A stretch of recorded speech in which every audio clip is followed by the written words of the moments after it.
इसलिए मैं आप सबकी सलामती हो। ये सारी तालियां जो आप बजाते हैं, ये सारा खुदा का कमाल है और सारे खुदा के जलाल के लिए। हम तो खुदा के छोटे से अदना से फादर हैं, ये उसका बड़ा फजल है। उसने हमें अपने खिदमत के लिए और अपने खास तौर पर कलाम की खिदमत के लिए चुना। और ये सारी तालियां जो आपने मेरे लिए बजाई हैं, ये सारी यसू के लिए। ठीक है जी।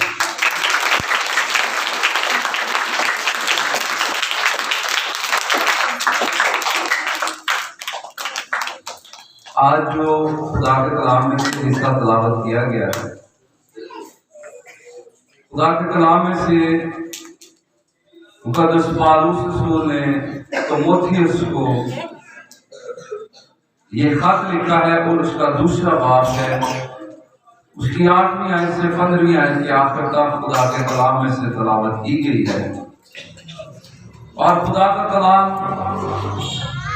इंतहाई खूबसूरत है और खुदा के कलाम की जितनी भी तारीफ की जाए उतनी ही कम है। ये पानी कम करो, क्योंकि पुराने अहदनामा से लेकर नए अहदनामा की आखिरी किताब मुकाशवा की किताब तक खुदा का कलाम हमारी रहनुमाई करता है और हमारी ऐसी रहनुमाई करता है कि हम हमेशा की जिंदगी तक पहुंचे, ना कि हम राह में रह जाएं और हलाकत में चले जाएं। और खुदा का कलाम खुदा की मोहब्बत का आयनादार है और उसकी मोहब्बत ये है कि हम हलाकत से बचें और खुदा का कलाम हमें हलाकत से बचाना चाहता है। क्योंकि खुदा के कलाम में लिखा है कि उसका कलाम हमारे कदमों के लिए चिराग और हमारी राहों के लिए रोशनी है। और मैंने चीजों खुदा का जो कलाम है, जब हम पीछे सीख रहे थे, उसमें से जब हम दुआ का टॉपिक सीख रहे थे, उस वक्त भी हमने ये हवाला तलावत किया था कि बस मैं चाहता हूं कि मर्द हर जगह बगैर गुस्से और तकरार के पाक हाथों को उठाकर दुआ किया करें। यहां पर मर्द के लिए एक एडवाइस है। जब हम दुआ का टॉपिक सीख रहे थे, तब खुदा ने हमें ये बताया था और यहां पर लिखा है कि बस मैं चाहता हूं, पौलुस रसूल तीमुथियुस को लिख रहे हैं, और खुदा का कलाम मेरे लिए, आपके लिए, सारी दुनिया के लिए। और यहां खुदा का कलाम कहता है, बस मैं चाहता हूं कि मर्द हर जगह, किसी एक जगह नहीं। जिस तरह आज हमने ये समझ लिया है कि ये जो चर्च है, चार दीवारी है, यही खुदा का घर है। और खुदा ने तो ये कहा है, जहां 2 या 3 मेरे नाम से जमा होते हैं, मैं वहां पर मौजूद हूं। और यहां पर तेरे सुनो हर जगह का जिक्र है, हर जगह। और आगे लिखा हुआ है बगैर गुस्से और तकरार के, पांच हाथों को उठाकर दुआ किया करें। गुस्सा नहीं होना चाहिए अंदर। अगर हम चर्च के अंदर बैठे हैं, इसे खुदा का घर समझ रहे हैं और अपने अंदरों में, अपने दिलों के अंदर हम बुग़्ज़ लेकर बैठे हुए हैं, किसी के लिए बुरी सोच लेकर बैठे हुए हैं, नहीं इन्हें मेरे नाम की तसी पिछले साल मेरे बड़े दिन के में मैंने ऐ गल की थी, तो फिर हम हमारी दुआएं कोई दुआएं नहीं है। रायगाह है हमारा खुदा के घर में आना भी, क्योंकि वो कह रहा है कि 5 हाथों को उठाकर। और जब मेरे अजीज बहन भाइयों, सुलेमान बादशाह का बाप दाऊद बादशाह हैकल बनाने को था, उसकी ख्वाहिश में है साइकिल बनाऊं, खुदा के घर को तामीर करूं, लेकिन खुदा ने कहा तेरे हाथ खून से रंगे हुए, तेरे हाथ पाक नहीं। और हम ये कहते हैं कि हम 5 हाथों को उठाकर, हाथ पाक किस तरह होंगे? जब ज़हन पाक होगा, जब दिल पाक होगा। और दुआ हम खुदा से कर रहे हैं तो दिल में नफरत है, बुग़्ज़ है और झूठ है, फरेब है, घमंड है, तो फिर दुआ कैसी? दुआ नहीं है, ये मक्कारी है। जिस तरह खुदावंद यीशु मसीह ने कहा ये लोग दिखावे के लिए दुआ करते हैं ताकि लोग इन्हें जाने। मत्ती के इंजील अगर आप पहाड़ी वास में पढ़ते हैं तो वहां से आपको पता चल जाएगा। 5वें बाब से पहाड़ी वास शुरू हो जाता है, 7वें बाब। सो देखिए यहाँ पर आगे इसी तरह औरतें हयादार लिबास से, मर्दों को कहा गया कि बगैर गुस्से के। और इसका ये मतलब नहीं कि हमारी बहनें बेटियां अपने दिल से गुस्सा रास्ते दुआ कर रही हैं, ये एडवाइस है सबके लिए।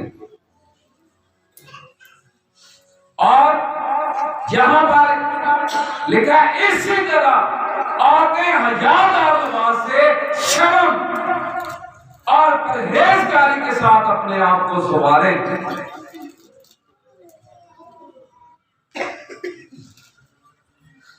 औरतें किसके साथ? हयादार लिबास से शर्म और परहेजगारी के साथ अपने आप को संवारे। आगे खुदा का कलाम ये कह रहा है, ना कि बाल गुंदवाने, बाल गूंथने और सोने और मोतियों और कीमती पोशाक से, इन चीजों से मुमानत है। लेकिन आज का दौर जो है, हमने ईदों को हम उस नजरिए से जो बाइबल हमें देती है, उस नजरिए से हम ईद को नहीं मनाते, बल्कि हम दुनियावी चीजों के साथ ईदों को मुंसलिक करते हैं, जिससे खुदा मना करता है। खुदा का कलाम क्या कह रहा है कि औरतें किसके साथ? हयादार लिबास के साथ, शर्म और परहेजगारी के साथ अपने आप को संवारे।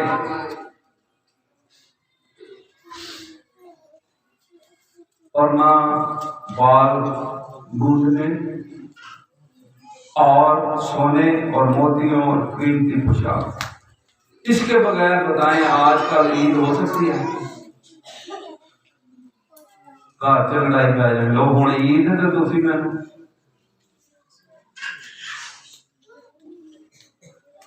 देखें। खुदा का कलाम कह रहा है कि औरतें अपने आप को हयादार लिबास, इसके आगे बताया भी गया है, लिखा बल्कि नेक कामों से, जैसा खुदा परस्ती का इकरार करने वाली औरतों को मुनासिब है। अगर हम खुदा परस्त हैं तो ऐसी चीजों की तलाश में खुदावंद यीशु मसीह ने कहा, ये ना सोचो हम क्या पहनेंगे, क्या पिएंगे और क्या खाएंगे, क्योंकि ऐसी चीजों की तलाश में गैर कौमें रहती हैं। पहले तुम उसकी बादशाही की तलाश करो तो ये सारी चीजें भी तुमको। हालेलुया। हम पहले इन चीजों के चक्कर, पिछली बार तुसी नहीं सी लैके दिता मैनू, अच्छा सोच ऐतकी मैं हूं थोड़ा खर्चा कराने। देखो ये चीजें सोने से, मोतियों से और कीमती पोशाक का जो जिक्र है, दुनिया के अंदर पोशाक क्यों आया, लिबास क्यों आया? हाँ जी, इब्तिदा की वजह से। इब्तिदा की वजह से। गुनाह किसने कहा? गुनाह की वजह से। लिबास ये जो हम दुनियावी लिबास पहनते हैं, ये गुनाह की वजह से आया है। और अगर आप देखते हैं पैदाइश की किताब, उसका 3रा बाब,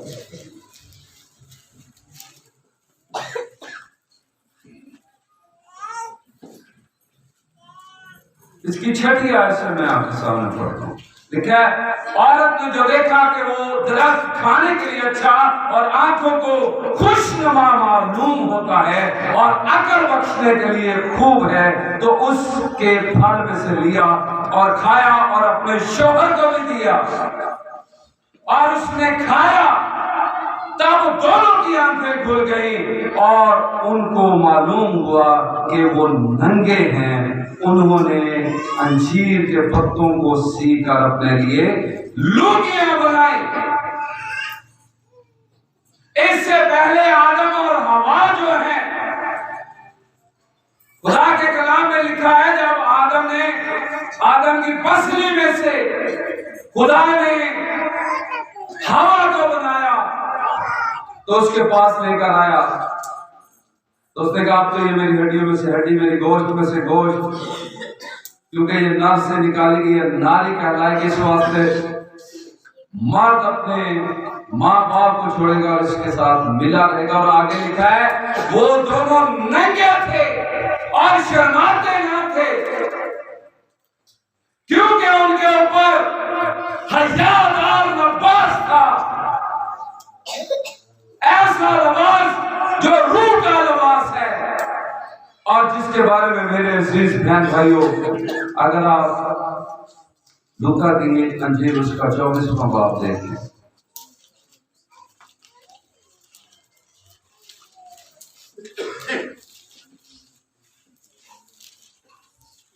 लूका की अंजील उसका 24वां बाब 49वीं आयत लिखा है, और देखो जिसका मेरे बाप ने वादा किया है, मैं उसको तुम पर नाज़िल करूंगा, लेकिन जब तक आने वाला से तुमको कुव्वत का लिबास ना मिले, इस शहर में ठहरे रहो। कहां से कुव्वत का लिबास ना मिल जाए? आने वाला से, खुदा से। इस पोशाक की जरूरत तब इंसान को आई जब उसने गुनाह किया। और लिखा है कि उसने अंजीर के पत्तों को सीकर अपने लिए लुंगियां बनाई। और आज ये लिबास हम अपनी दुनिया में रहते हुए बहुत सारे लोग शान और शौकत के लिए, शेखी के लिए, दूसरों को नीचा दिखाने के लिए, बहुत सारे लोग ऐसा करते हैं जिनके अंदर दुनियावी सोच है, जो खुदा से दूर है। हयादार लिबास वो है कि हमारी नजरें खुदा की तरफ हो, हमारी नजरें खुदा के कलाम की तरफ लगी हो कि खुदा ने मेरे लिए, आपके लिए आलम वाला से फिर से वो लिबास जिसको हमने उतार दिया था बागे अदल में, और उनको मालूम हुआ कि वो नंगे हैं। जब उन्होंने खुदा के हुक्म अमल की, खुदा ने कहा, जिस रोज तूने इस फल में से खाया तुम मरा। और खुदा हमें फिर से कुव्वत का लिबास, रूह का लिबास, पाकीज़गी का लिबास जो इस दुनिया में आकर उन्होंने हमें दिया। मेरे सिद्धो, हमने ये जो वो जिस्मानी और जो दुनियावी लिबास है, इनके लिए तर्को नहीं करनी। ये सारी चीजें खुदा हमें मुहैया करेगा। देखिए, अगर आप कुलसियों की कलीसिया के नाम पर उसका 3रा बाब पढ़ते हैं तो वहां पर 12वीं आयत में लिखा है, बस खुदा के बरकसीदों की तरह जो पाक और अजीज हैं, दर्दमंदी और मेहरबानी और फरोतनी और हिलम और तहम्मुल का लिबास पहनो। इस बड़े दिन पर आज जो आमद का इकबाल है, इस बड़े दिन में हया सिर्फ ये नहीं है कि यहाँ पर लिखा हुआ है कि औरतें हयादार लिबास से शर्म और परहेजगारी के साथ अपने आप को संभालें। मर्दों के अंदर भी जो है खुदा के कलाम में लिखे कि अगर किसी ने किसी औरत की तरफ गलत नजर से देख लिया तो वो उसके लिए हरामकारी है, वो बदकारी है। मर्द के अंदर भी हया का होना जरूरी है। और यहाँ पर हमें पता चलता है कि तहम्मुल का लिबास, इस बड़े दिन पर जो हमारे अंदर नाराजगियां हैं, जो हमने शेखी का लिबास अपने ऊपर पहना हुआ है, जो हमने दुनियावी लिबास पहना हुआ है, जो हमने बरादरी का लिबास पहना हुआ है, जो हमने मेरे जो मुआशरे का लिबास पहना हुआ है, उसे उतार फेंकना है और सच्चाई के लिबास को, जो रूह का लिबास है, जो आलमे बाला से हमें मिलता है, जो कुव्वत का लिबास है, मेरे दिलों उसे हमने लेना है और अपने अंदर से झूठ, फरेब, मकारी और शेखी को निकाल बाहर करना है।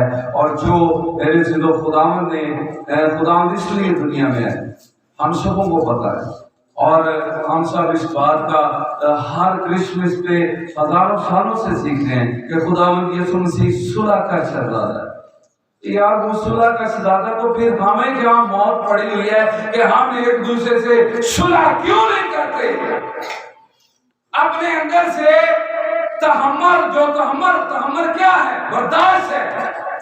बुज़दिल आदमी है वो जो बर्दाश्त नहीं कर सकता और बुज़दिल खुदा की बादशाही में दाखिल नहीं हो सकते।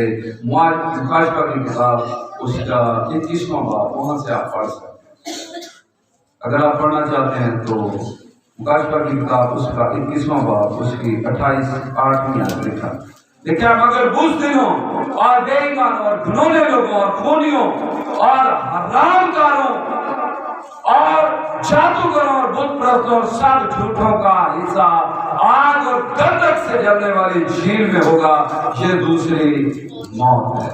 तो मेरे जिदो खुदावंद हमें ये चाहता है कि हमने जो ये बनावटी लिबास अपने ऊपर पहने हुए हैं, मेरे जिदो वो सुलह का शहजादा है। तो जो नाराजगियां हम अपने दिलों में बिठा कर बैठे हुए हैं, वो आसमान को छोड़कर आ गया। वो बादशाहों का बादशाह है। हमारे लिए उसने आलमे बाला से कुव्वत का और पाकीज़गी का लिबास मेरे दिलों फिर से हमें दिया ताकि हम फिर खुदा की हुजूरी में जा सकें। मेरे दिलों, अगर वो इतना कुछ हमारे लिए कर सकता है तो हम अपने दिलों में बुग़्ज़, दुनियावी चीजें, झूठ, फरेब, मकारी, इसके साथ हम बड़ा दिन मना रहे हैं, तो फिर मेरे दिलों हम खुदावंद के कलाम की तहकीर करते हैं। हमें खुदा का कलाम ये कहता है कि तुमने, यहाँ पर लिखा है कि बल्कि नेक कामों से जैसा खुदा परस्ती का इकरार करने वाली औरतों को मुनासिब है। हमने सीख लिया है खुदा के कलाम में से कि इस बड़े दिन पर जिद्दे ना डालें, खास तौर पर घरों में लड़ाइयाँ ना डालें। इस बात के लिए, दुनियावी खुशहाल के लिए खुदा हमारे बताने से पहले जानता है हमें किन किन चीजों की जरूरत है। और आज ये शुक्रगुजारी इसकी बहुत बड़ी मिसाल है। हमारे एक भाई हैं हॉलैंड से, उन्होंने कहा था हमें, एल्डर साहब को मैं बताया था मैं कि हमारे एक दोस्त हैं वो शुक्रगुजारी देना चाहते हैं। तो उन्होंने कल रात को हमें कहा कि आप शुक्रगुजारी हमारी तरफ से दें। तो मैं कह रहा था कि अभी ना हमारे पास टाइम बहुत था, लेकिन देखेंगे खुदा एक बंदे ने देनी थी, आज 7 शुक्रगुजारियां हम पढ़ेंगे। इन बातों में बारे में, दुनियावी बातों के बारे में ना सोचे। खुदा कहां से मुहैया करता है? हमारा खुदा जब उसने कह दिया कि तुम पहले खुदा की बादशाही और उसकी रास्तबाजी की तलाश करो तो ये सारी चीजें तुमको मिल जाएंगी, तो फिर मिल जाएंगी। खुदा का कलाम, इसमें दो राय नहीं है। और आज मेरे अज़ीज़ों, हमने ये सीखा है कि दुनियावी लिबास को हमने अपने ऊपर से उतार डालना है और दुनियावी चीज़ों के लिए अपने घरों में हमने लड़ाइयाँ झगड़े नहीं डालने, बल्कि खुदा की शुक्रगुजारी करनी है जिस हाल में उसने रखा है। खुदावंद आज के इस कलाम के वसीला से हम सबों को बड़ी बरकत दे। आमीन।